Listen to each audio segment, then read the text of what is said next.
Hello and welcome. Okay, let's just dive right into it. Today we're going to tackle one of those topics that just always shows up on your GCSE maths paper, fractions. We're going to break down a pretty typical multi-part question, step by step, to make sure you can absolutely bank these marks every single time. Okay, first thing you've got to notice, this is a non-calculator paper. And what does that mean? It means we have to be rock solid on our mental math and our written methods. There are no shortcuts with a machine here. It's all about showing what you know and understanding the principles from the ground up. And this is what we're zeroing in on today, question 2 from the higher tier paper. It is a classic two-parter designed to really test your core fraction skills. First, we've got a subtraction problem, and then we get to do a little bit of error analysis. Ready? Let's get to it.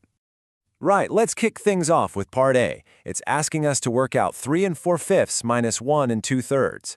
This is all about knowing how to handle those mixed numbers and, finding a common ground before you can subtract.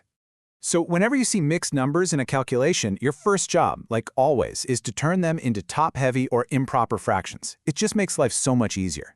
So for 3 4/5, you do the big number times the bottom number, so 3 times 5 is 15, then add the top, which is 4. That gets you 19 over 5. Simple. We do the exact same for 1 2/3. 1 times 3 is 3, plus the 2 on top makes 5, so that gives us 5 over 3. Okay, so now we have 19 over 5 minus 5 over 3.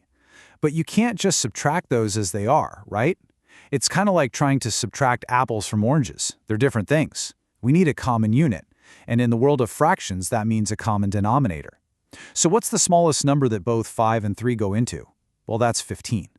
To change 19 over 5, we multiply top and bottom by 3, giving us 57 over 15. And for 5 over 3, we multiply top and bottom by 5, which gets us 25 over 15. And now, believe it or not, this is the easy part. Once those denominators are the same, all we have to do is subtract the top numbers, the numerators. So 57 minus 25. That gives us 32.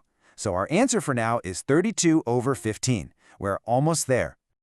The last little touch is to turn this improper fraction back into a mixed number, just to match the format of the original question. So you ask yourself, how many times does 15 fit into 32? Well, it goes in twice, right? That's 30. And what's the remainder? Just 2. So our final polished answer is 2 2/15. Perfect.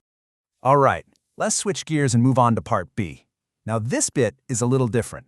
We're not just solving another problem. We get to play detective here and figure out where someone else went wrong. The question tells us right off the bat, Kevin's answer is wrong. Our mission is to pinpoint exactly why. And this is such a great exam skill to have. Understanding the process so well that you can spot where it breaks down for someone else. Now, let's take a look at Kevin's actual working here. We can trace his steps.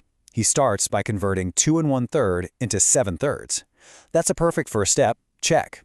Then, he correctly multiplies the numerators, 7 times 5 is 35, and the denominators, 3 times 8 is 24, to get 35 over 24. So far his method is flawless, absolutely spot on. So if his method was right, where on earth did he mess up? Well, the mistake isn't in his understanding of how to multiply fractions at all. It's in that very last step, converting the improper fraction back into a mixed number. This is such a classic place for people to lose marks. And this is where it all went wrong. Look really closely here. To find the remainder for his mixed number, he needs to calculate 35 minus 24. And Kevin has written down that the remainder is 9. But wait a second, 35 minus 24 is 11, not 9. It was just a simple subtraction mistake. That's it. The correct answer should have been 1 and 11 over 24. So what do we call this mistake? It's an arithmetic error. And this is a super important lesson. You can have the perfect method, you can know all the steps, but one tiny slip in your basic calculation can cost you the whole mark. This is why showing your work is vital, but also why just double-checking that final bit of math is an absolute must. So, after all that, what are the big takeaways from our deep dive into question 2? Let's try and boil this down into a few golden rules that you can carry with you into any exam. Here it is, your go-to cheat sheet for fractions. Rule number 1, see a mixed number? Turn it into an improper fraction before you do anything else. It just cleans everything up. If you're adding or subtracting, you have to find a common denominator. No way around it. For multiplying, that's the nice one. Just multiply straight across, top by top, bottom by bottom. Easy. For division, just remember the rule. You flip that second fraction upside down and then multiply. And the massive lesson from poor Kevin's mistake? Always, always double-check your basic arithmetic at the end. Don't let a simple slip-up cost you precious marks. And there you have it. That's our deep dive into a classic GCSE fractions question.